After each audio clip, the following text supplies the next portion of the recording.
we enter into this time and space to join our hearts and minds together. What is it that we come here seeking? Many things, perhaps too many to mention them all. Yet it is likely that some common longings draw us to be with one another, to remember what is most important in life, to be challenged to live more truly, more deeply, to live with integrity and kindness and hope and love, to feel the company of those who seek a common path, to be renewed in our faith in the promise of this life, to be strengthened, and to find the courage to do what we must do, day after day, world without end. And even if your longings are different than these, you are welcome here. You are welcome in your grief and in your joy to be within this circle of companions. We gather here again, and it is good to be together. With these opening words by my old chum Linda Hart, the former minister at the Richmond Unitarian Congregation, I welcome all who have gathered for this, our Sunday service. Welcome to those who are here in person at Essex Church in Kensington, and welcome to all who are joining us from far and wide via Zoom. For anyone who doesn't know me, my name's Jane Blackall, and I'm minister with Kensington Unitarians. This morning's service has the theme Wild Things, chosen to coincide with World Wildlife Day. And the mention of world wildlife may have you thinking about lions and tigers, pandas and giraffes, but I'm going to steer us towards thinking about those wild creatures that we're more likely to encounter a little bit closer to home. Even here in London, we live alongside many other species. Some of you may have met the fox that frequents our back garden here at church. We're famously never that far from a rat, or a bat, or a robin, or a moth, or a weevil, or any of our other furry, feathery, creepy, crawly neighbours. So in this hour, through poetry and prayer and song, we'll reflect on our encounters with wild creatures. And we're going to focus on the spiritual, perhaps even the mystical aspect of these rare moments of connection with other species. These moments which perhaps can help us realise more deeply our place in the interdependent web of all life. Perhaps even to get in touch with our own wildness. Perhaps even catch a glimpse of the mystery. But before we go any further, let us take a little moment to get settled and centred and ready to worship. This is an hour in which we can catch up with ourselves, be grounded and present. So just take a moment to breathe. Be here now, just as you are, in this community of the Spirit, as we attend to what matters most in life.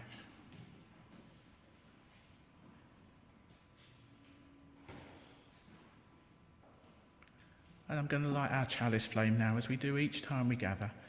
It's a simple ritual that connects us with Unitarians and Unitarian Universalists the world over, and which reminds us of the proudly progressive religious tradition of which this gathering is part.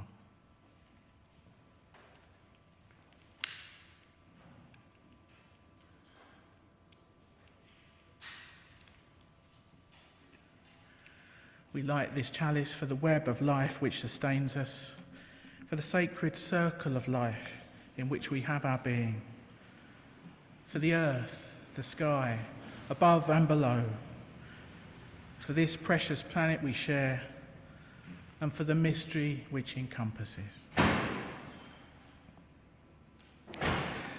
Time for us to sing. Our first hymn this morning is number 147 in your purple books if you're in the church. Spirit of Earth, Root, Stone and Tree. It's a lovely earth-centred hymn, and it seems far too long since we last sang it. We don't have Benji to help us with the singing today, so let's do our best and sing up as you can. For those joining via Zoom, the words will be up on your screen as usual. Feel free to stand or sit as you prefer. Hymn number 147.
So let's take all of those joys and concerns, both spoken and unspoken, into an extended time of prayer now.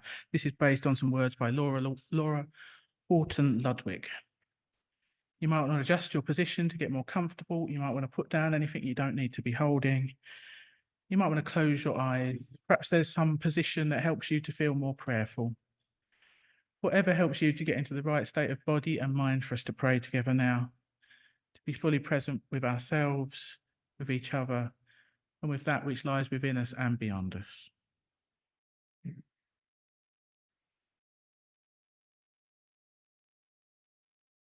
Spirit of life, God of all love, in whom we live and move and have our being,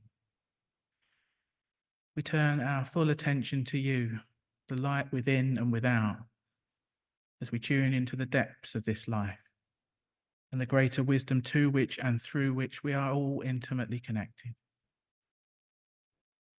Be with us now as we allow ourselves to drop into the silence and the stillness at the center of our being.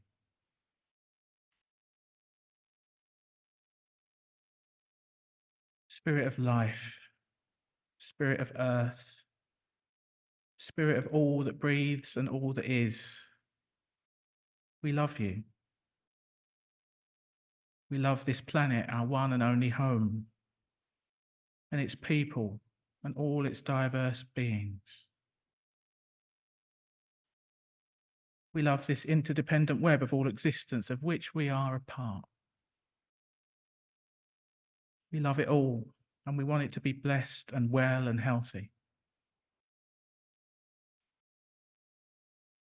But we are human, and as a people, our hearts are still small. So often our love and our sincere desire for the well-being of all is not yet enough to restrain our collective desire for more for ourselves, more money, more things, more power and control. So often we act in the service of that desire for more in ways that harm our fellow humans and the countless beings with whom we share this earth, despite our best intentions. So often, even when we would do otherwise, we feel powerless in the face of it all. The world's problems are so big.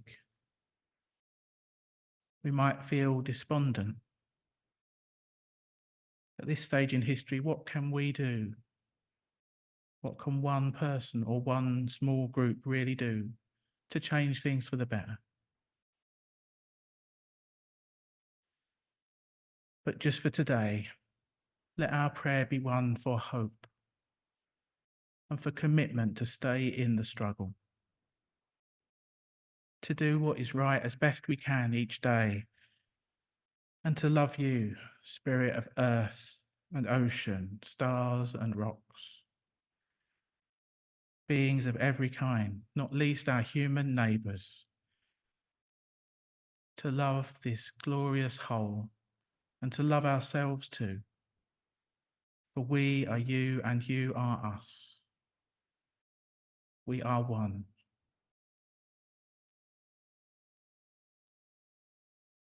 And in a few quiet moments now, let us look back over the week to take stock of it all.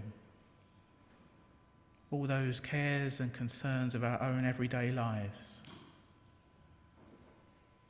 And those concentric circles of concern that ripple ever outwards till they enfold the entire world and all those lives which touch our own. Let's take a few moments to sit quietly in prayer with whatever weighs heavy on our hearts this day.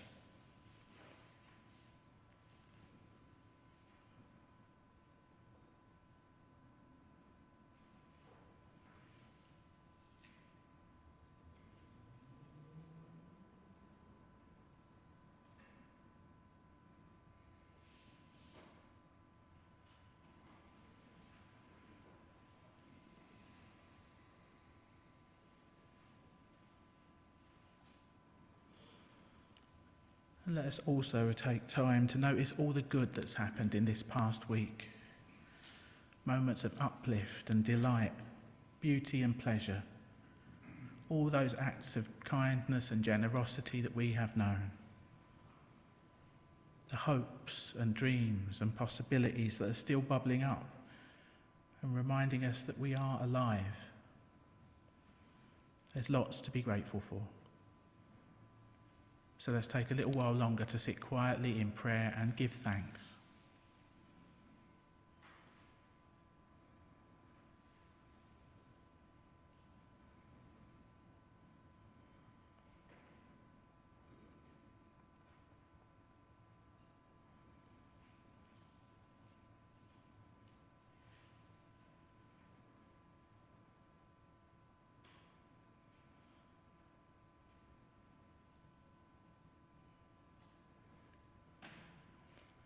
Spirit of life, God of all love, as this time of prayer draws to a close, we offer up our joys and concerns, our hopes and our fears, our beauty and our brokenness, and we call on you for insight, healing and renewal.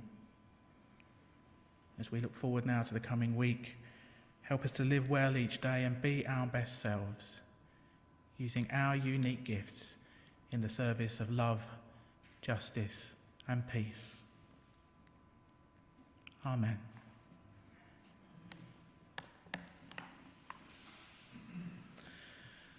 Time to sing again. Our second hymn today is number 212 in the Purple Book, Where My Free Spirit Onward Leads. It contains the very on-topic line, my family is not confined to mother, mate and child, but it includes all creatures, be they tame or be they wild. The words will be up on screen as usual if you're joining at home. Hymn number 212.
The poem I'm going to read, Hares by A.E. Stallings, is printed on the insert in your service sheets if you want to read along.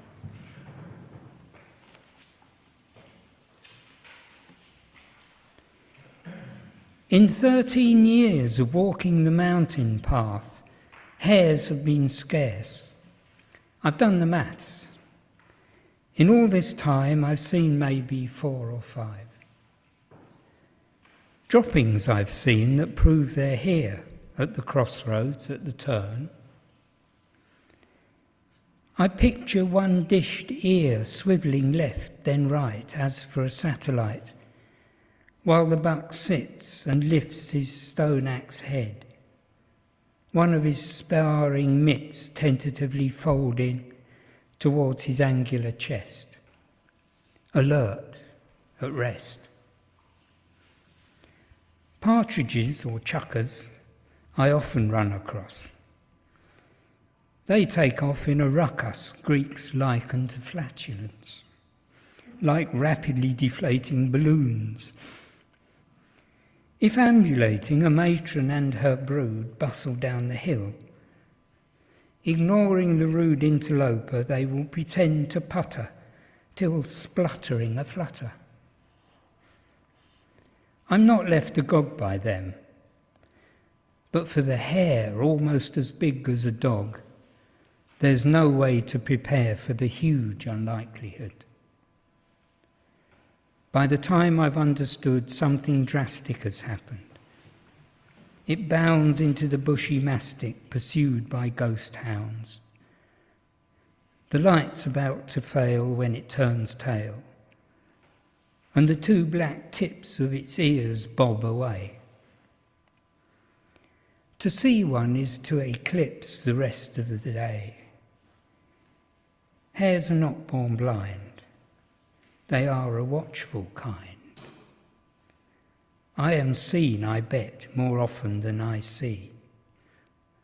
Right now a leveret might be eyeing me, wound up with alarm to start forth from its grassy form, and add to the slim count of hares I've seen on the mountain. The amount might double in 13 more years. Who can say? This one leaps away.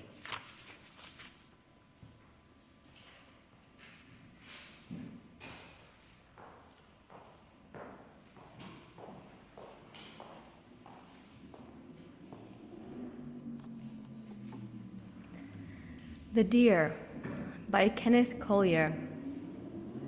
You must stand perfectly still and look like a very peculiar tree. If you move, it must look like it was the wind that blew your hand to your face. And the deer will look right back at you without moving their tails. They will look, and you will think that maybe they are not really there. But then they will move their ears, and you will know they are real. And that is what it is like. It is like the sweet, almost immovable deer. It sounds green like rain falling through leaves. It sounds blue like wind across the bay and the sea. It sounds silver and black like the sky when there is nothing left of the day but sleep and soft sounds of breathing and dreams that drift upward like smoke and disappear. It moves as slowly and carefully as a heron stepping deliberately through the still water of the pond, and it is almost silent. Almost. Not quite. Silent like the falling snow is silent. It whispers against the window or sings or even hisses like a fire made of applewood hisses. Or maybe you won't know it is there until it stops, until the whispering is hushed. Maybe you won't know it is there until it is not there, and then you will long for it to return. Oh, you will long for it like the dry grass longs for the rain. And all you can do is be still and wait. But do not worry. And do not hurry, for the clouds will gather eventually, and the rain will fall with a rattle into the grass. The whisper will return like the deer that moved its ear, and you will sigh a long, sweet sigh, and know that it is there. The throaty sound of knowledge, the sudden splash of understanding washes over you like a waterfall, like starlight, like a dream that makes the day come alive. And you will know it in the little daily things, the smell of coffee, the touch of hands, the sound of light falling on grass, the taste of air after rain. You will know it and never forget. But maybe you ask, what is this thing? What is it that moves silently as snow? And what shall I answer? It is nothing but the deer.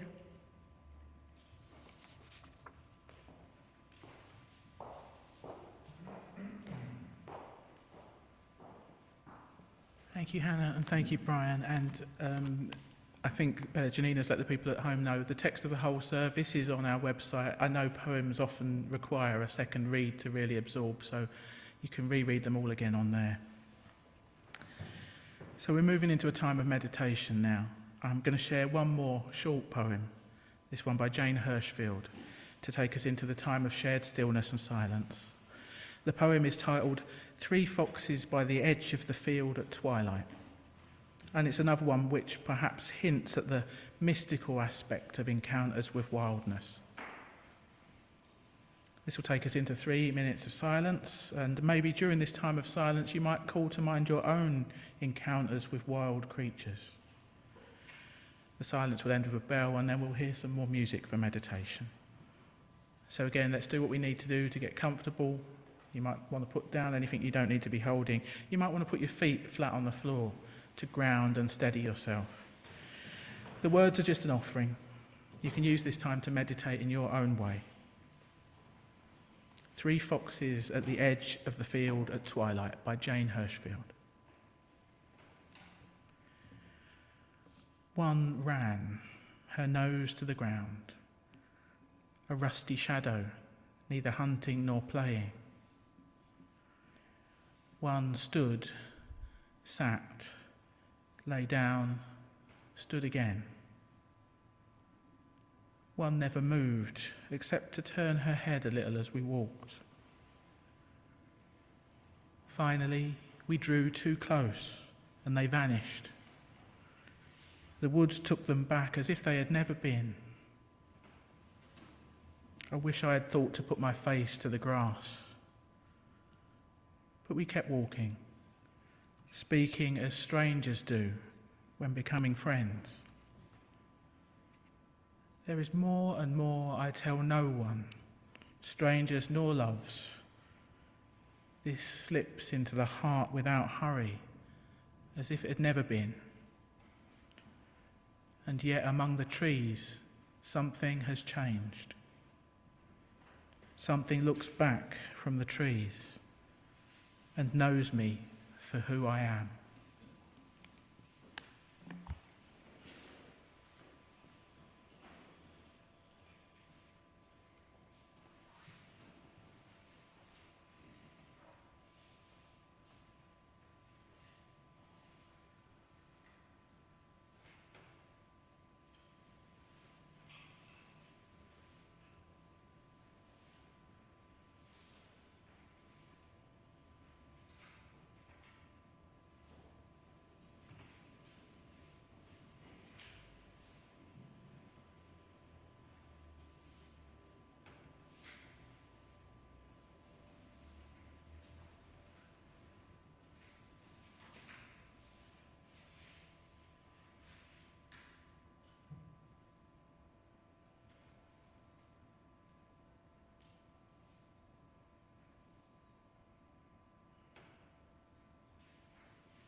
don't know how many of you have read Annie Dillard's wonderful book, Pilgrim at Tinker Creek.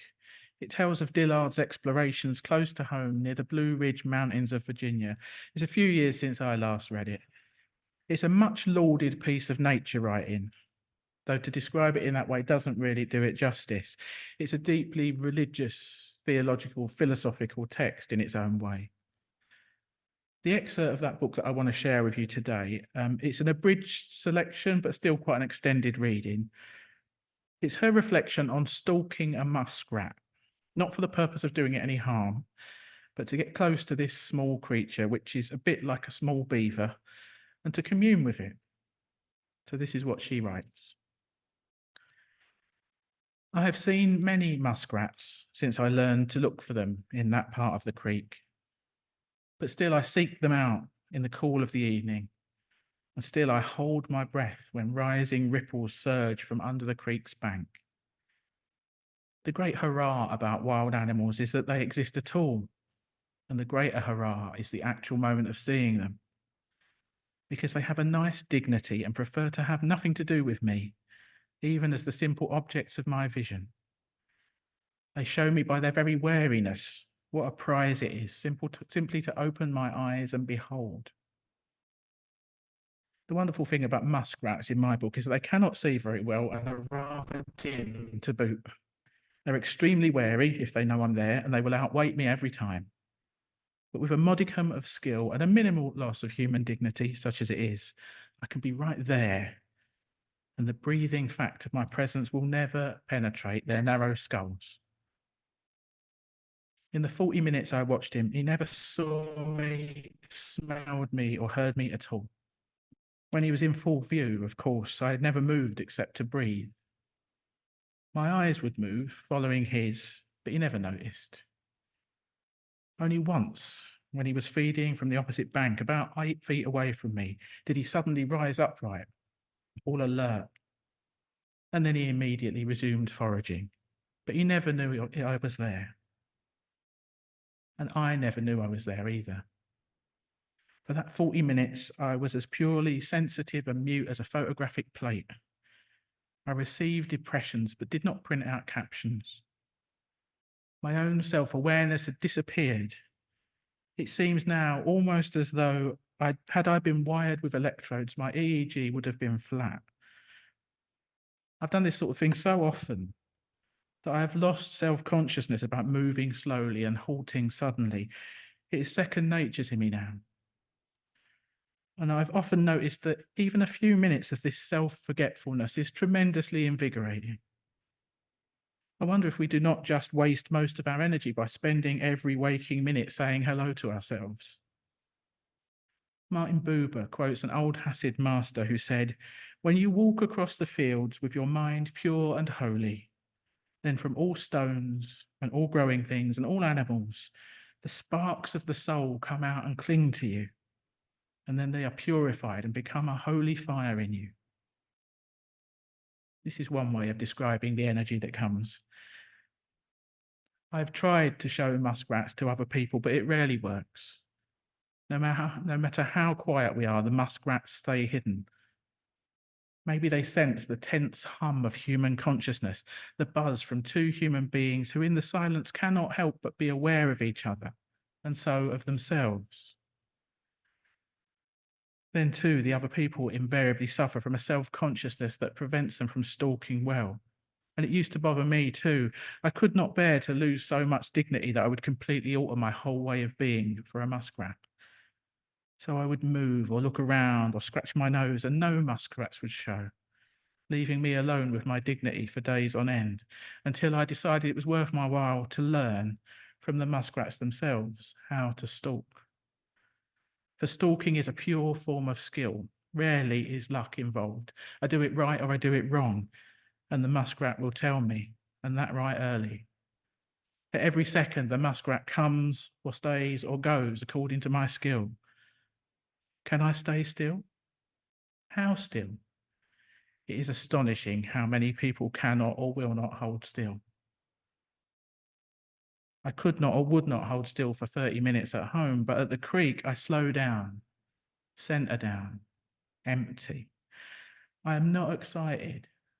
My breathing is slow and regular. In my brain, I am not saying muskrat, muskrat, there. I am saying nothing. If I must hold a position, I do not freeze. If I freeze, locking my muscles, I will tire and break. Instead of going rigid, I go calm. I center down wherever I am. I find a balance and repose. I retreat, not inside myself, but outside myself, so that I am a tissue of senses. Whatever I see is plenty, abundance. I am the skin of water the wind plays over. I am petal, feather, stone. Words from Annie Dillard's wonderful Pilgrim at Tinker Creek. I really recommend it if you haven't read it. So I wonder, as you've heard all of today's readings of the encounters with the hare, the deer, the foxes, and now the muskrat, I wonder if any wild encounters of your own have come to mind. I've been lucky enough as a part-time bird watcher to experience many magic moments with wild creatures over the years. I recall quite some years ago now the excitement of discovering a hedgehog in my back garden. In fact, I remember hearing it before seeing it. The little snuffling noise in the dark caught my attention first of all. I remember feeding the birds in Kensington Gardens, having robins and tits land on my outstretched hand, even a cold tit once, and they're notoriously shy. I have the sense memory of the little talons pressing down as they landed on my fingertips. I think of the time on a nature reserve in Walberswick when I came eye to eye with a weasel, making eye contact for just a fraction of a second, but that sense of making a connection with a truly wild creature is unforgettable. Just this week, I had an encounter with a wildish creature, and there is photographic evidence that Ramona's going to share.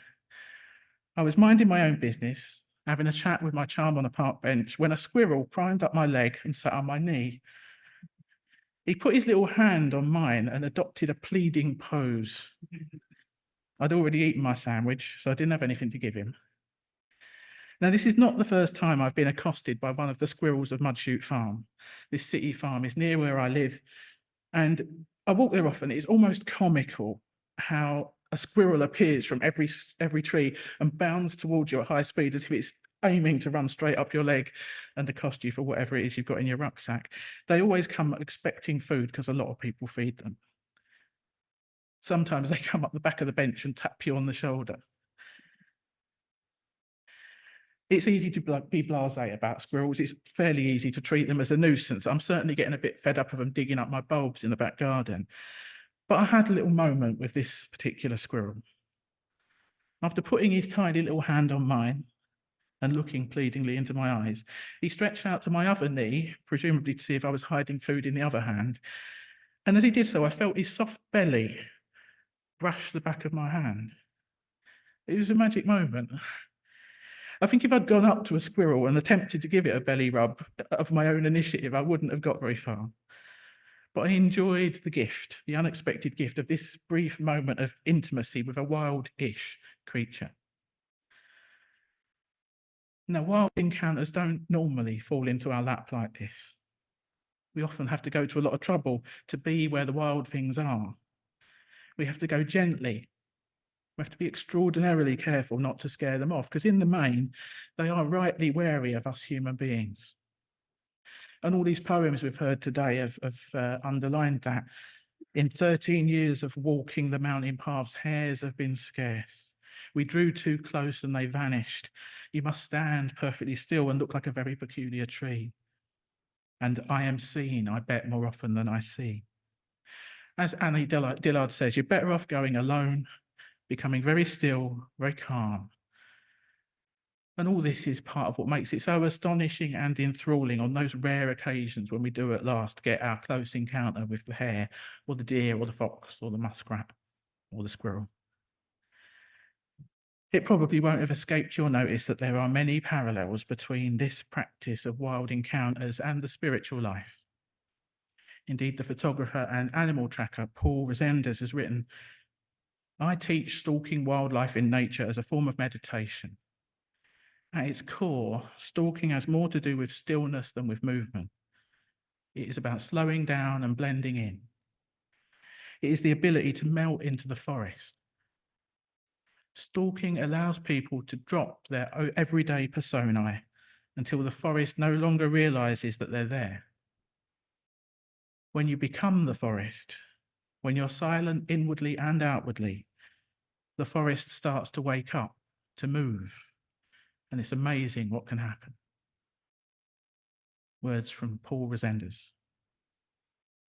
So I feel there's some deeper mystical truth wrapped up in all this talk of becoming the forest from Resendez, the self-forgetting from Annie Dillard, the mind pure and holy from Buber and his Hasidic text. Maybe it's more than having an encounter with one particular wild creature, more about having an experience of oneness, a sense that we're ultimately not separate from any wild creature, from nature itself, from the landscape, from anything in the whole universe, a kind of non-dual awareness. And I reckon there's something similar going on in our prayer and meditation. We show up, we practice, we do our best to be still and calm and self-forgetting.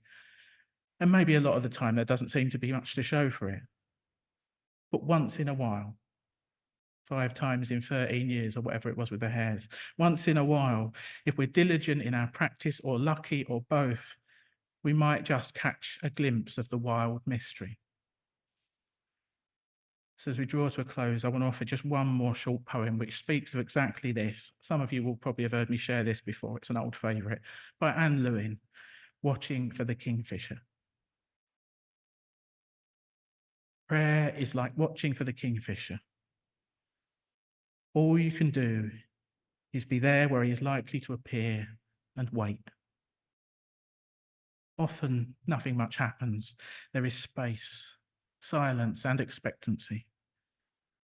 No visible signs, only the knowledge that he's been there and may come again. Seeing or not seeing cease to matter. You've been prepared. But when you've almost stopped expecting it, a flash of brightness gives encouragement. May it be so, for the greater good of all. Amen. One last hymn.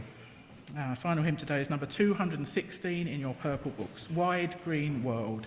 It speaks of our place in the interdependent web of all life. Hymn number 216.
Just a few announcements then.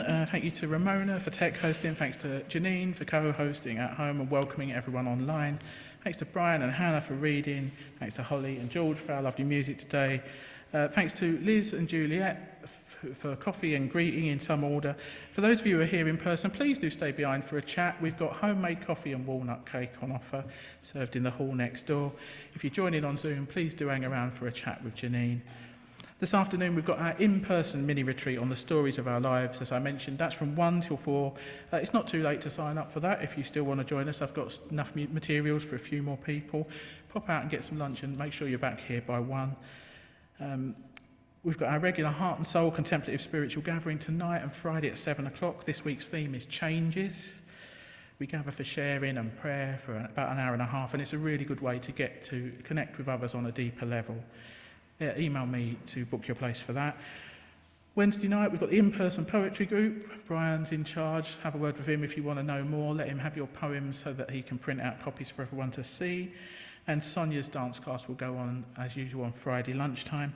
If you want to join our Better World Book Club, that takes place online. Anyone's welcome to join. The next one will be on Sunday, the 24th of March, at 7:30, when we'll be talking about Laziness Does Not Exist by Devon Price. I think I've got one church copy left if someone wants to borrow it.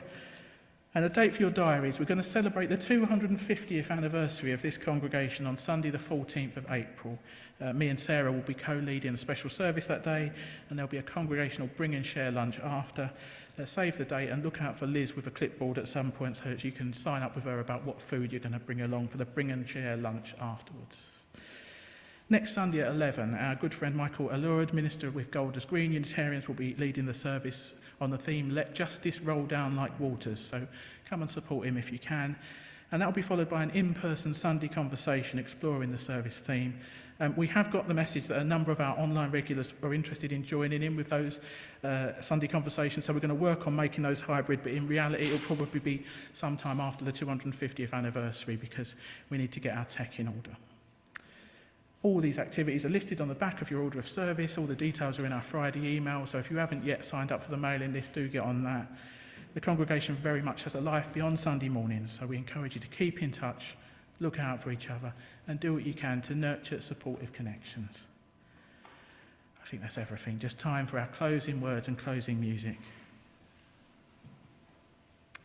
In our lives, may we know the holy meaning, the mystery that can break through in any moment. May we live at peace with our world and all its wild creatures, including ourselves, as we seek justice, liberation, and the common good of all with whom we share this earth. And may love and truth guide us through all the days of our lives.